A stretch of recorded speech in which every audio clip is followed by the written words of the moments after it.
Boa tarde, meus amigos. Estamos recebendo a nossa amiga do coração, a Beth. A Beth, a nossa amiga, vai fazer a mensagem de fortalecimento para a gente. Deixa eu ver se eu consigo enxergar. Inteligência intrapessoal, do livro Mereça Ser Feliz, da Hermance Dufour.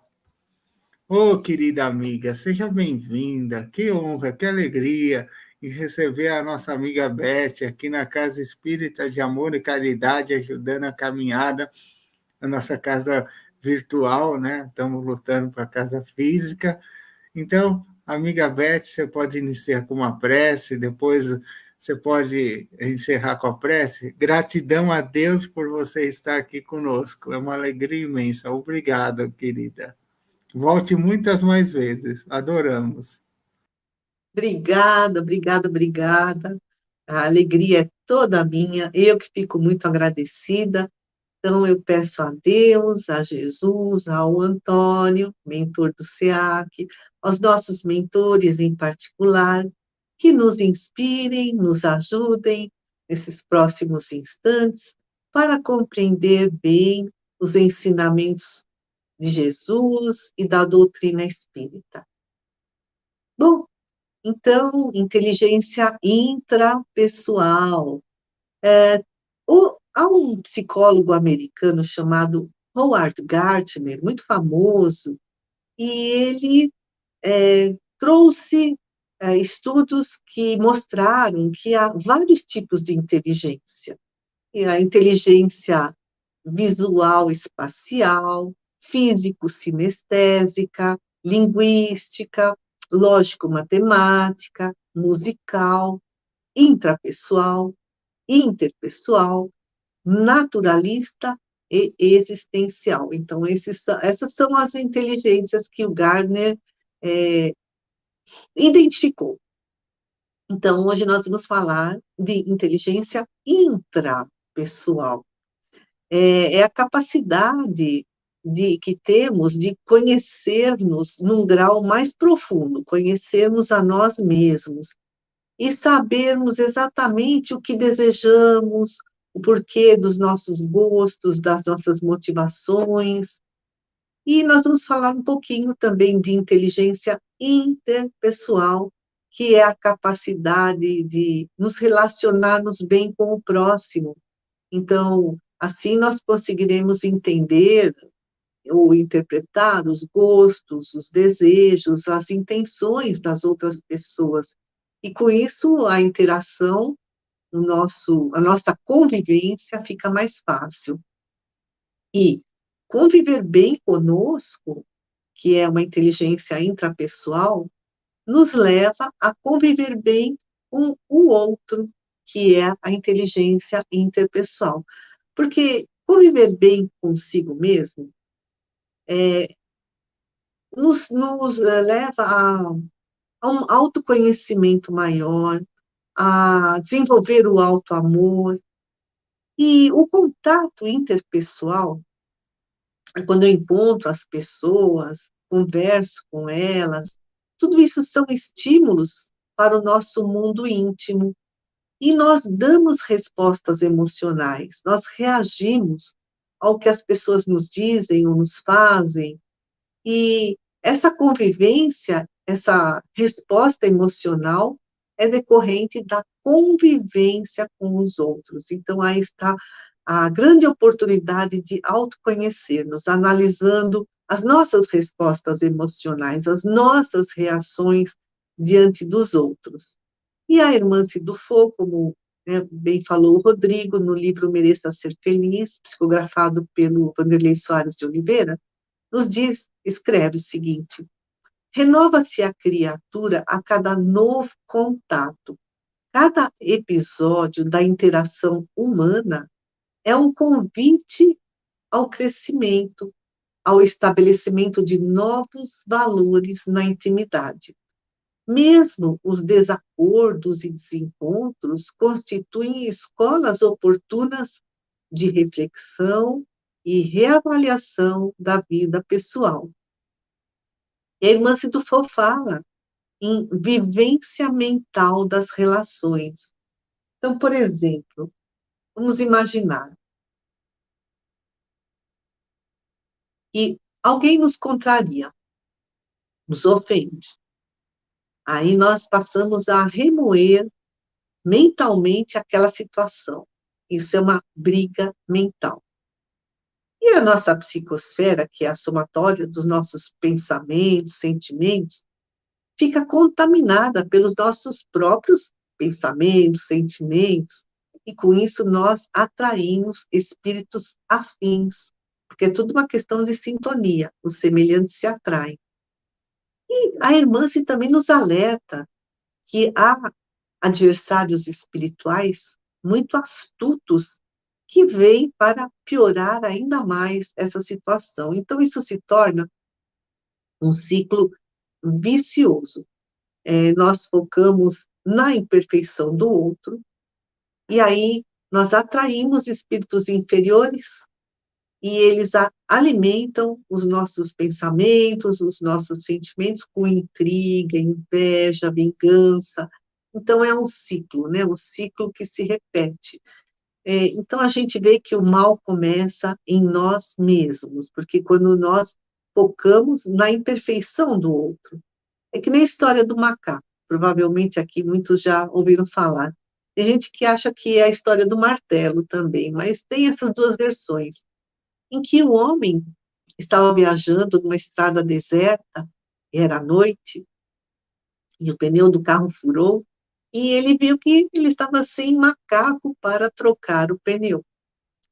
Aí ele avistou ao longe, né, uma casa e resolveu ir até lá para pedir um macaco emprestado.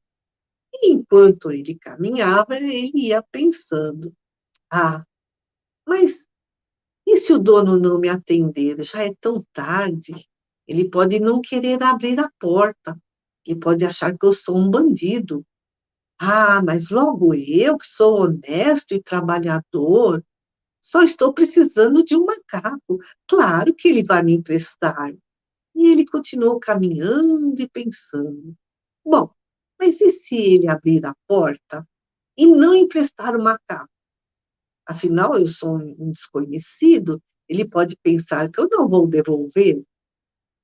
Aí ele continuava pensando: mas quem ele pensa que é em não me emprestar o macaco? Logo eu, um homem honesto que não deve nada a ninguém.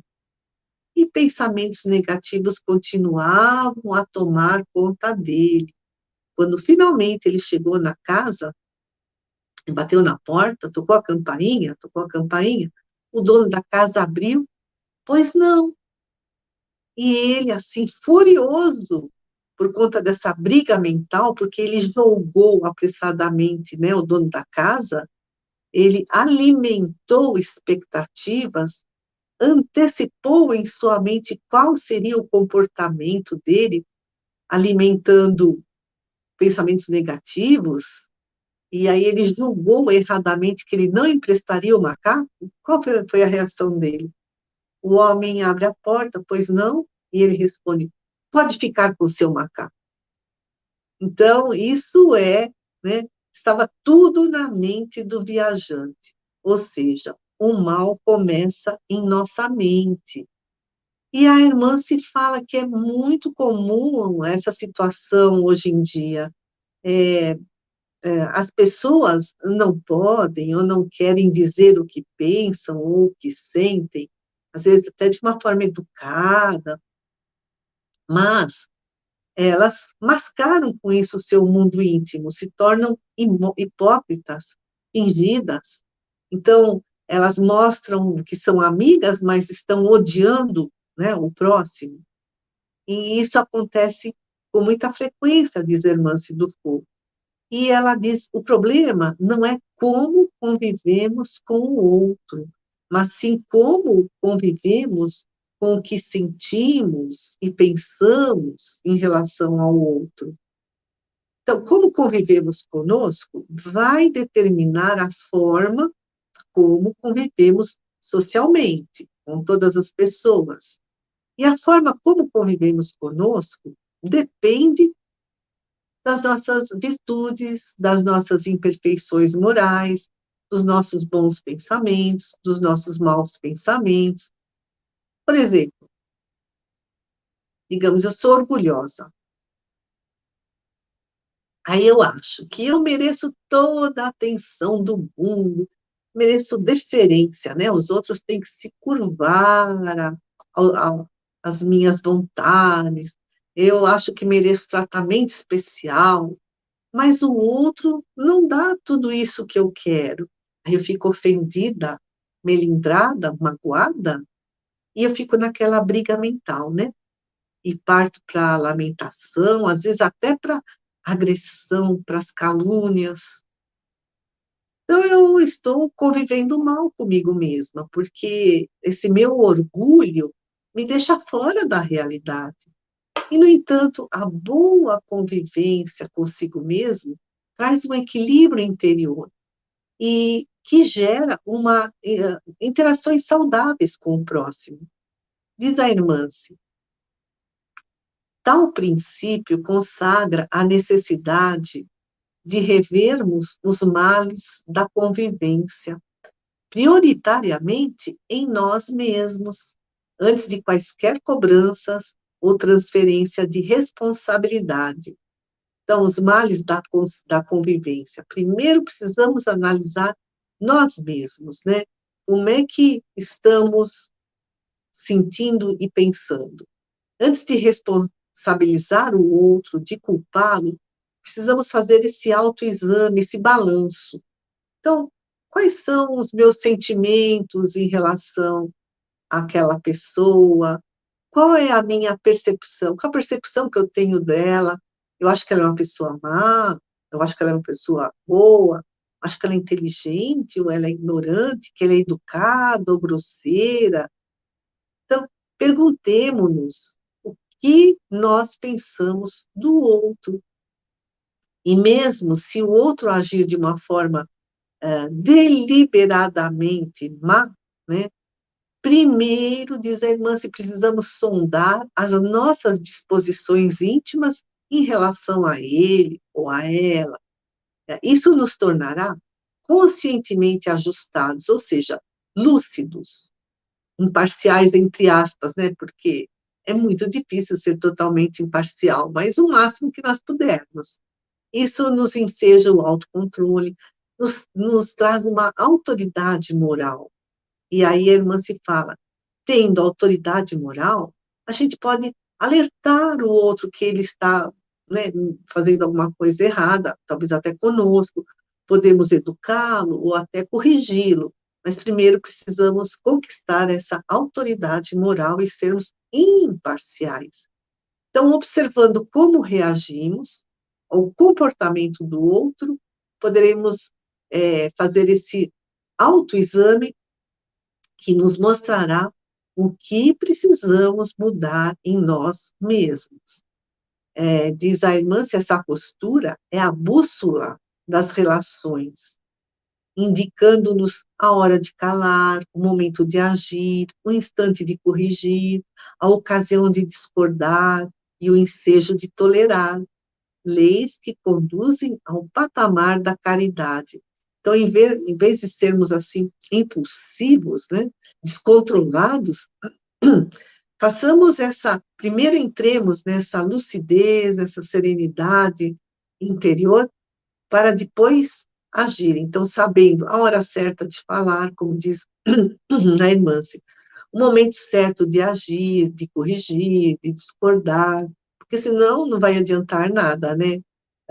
Aí os atritos poderão surgir. E a própria psicologia também estuda a inteligência intrapessoal, que é essa interiorização. Então, a psicologia nos explica que a inteligência intrapessoal é uma competência, é uma capacidade que nos leva a sermos empáticos, né? Nos colocar no lugar do outro para compreendê-lo e ajudá-lo, nos leva a sermos assertivos. O que é ser assertivo? Então, em vez de eu ser hipócrita, fingida, e falar uma coisa e pensar outra, não, o assertivo, ele sabe o que ele quer, ele protege os seus próprios direitos e interesses, sem ultrapassar os limites dos desejos e interesses do outro. Então, ele diz sim, sim, não, não, não fica em cima do muro, né? E a inteligência intrapessoal, essa interiorização, é que nos leva a conquistar o autoconhecimento. Então, o que é interiorização? É dialogar com a nossa intimidade. Né? Quem sou eu, o que eu quero, como ajo, como me sinto, como me comporto, como me relaciono com os outros. Então, é de uma forma honesta, corajosa. Perguntemos, por que que eu estou sentindo isso? Por que que eu estou pensando isso? Lá no Livro dos Espíritos, na questão 967, o Allan Kardec pergunta: em que consiste a felicidade dos bons espíritos? Em conhecerem todas as coisas. E a irmã se complementa, inclusive a si mesmo.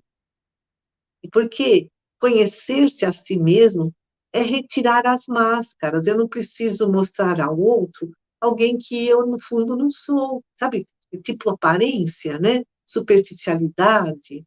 E aí, quando eu sei de mim, quando eu conheço a mim mesma, eu percebo quais são os meus auto-enganos, as minhas ilusões, quem eu acho que sou, mas eu ainda não sou. O Osho foi um famoso místico indiano, um líder religioso que viveu no século passado e escreveu um pequeno texto que resume aqui a nossa fala. Se você se amar, vai amar os outros. Se você se odiar, vai odiar os outros. Porque o seu relacionamento com os outros é apenas um espelho de como você se relaciona com você mesmo. Então, amigos queridos, peçamos a Deus, a Jesus, que nos ajude a retirar as máscaras interiores, a nos desiludirmos das personalidades orgulhosas, prepotentes, autoritárias, que ainda carregamos dentro de nós, que nos ajude com muita humildade a trilhar o nosso caminho do autoaperfeiçoamento, olhando para dentro de nós com honestidade, com coragem e com muito amor, para podermos avançar cada dia mais rumo à nossa perfeição. Senhor, abençoa nossos lares, nossos familiares. Se conosco, hoje e sempre. Amigos queridos, que a paz do Mestre nos acompanhe a cada dia de nossas vidas.